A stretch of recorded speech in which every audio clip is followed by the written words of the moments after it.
quick. Difficulty breathing usually would come a little later, more on day 8, which would be the acute respiratory distress.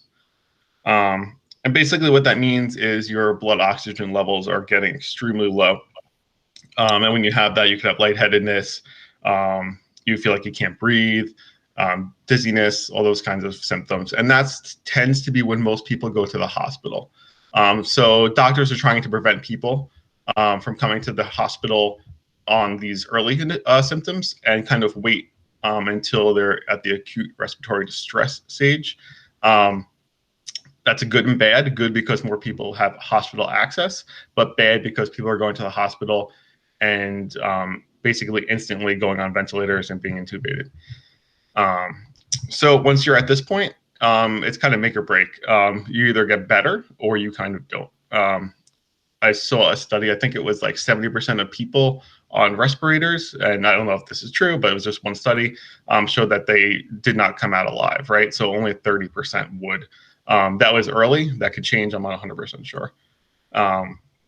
But another key thing comparing this to other viruses is that it lasts for a long time. 3 weeks is really common for this disease to progress through humans. Okay. So fatality rate. So these are general charts, and these are a little dated. But so basically, this is the fatality ratio, right? So most people that are dying are above the age of 60.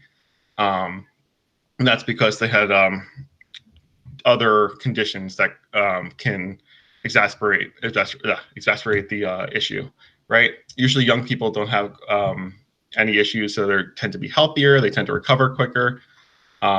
The most common health conditions are cardiovascular disease. I mean, it makes sense if it affects ACE2 cells in the lungs, diabetes, respiratory disease, hypertension, right? So I'll go back to this a little later, but there's hypotheses why this is so. And it's not actually because of the conditions, but more so because of the medications that people are on. And men tend to be disproportionately affected by the disease.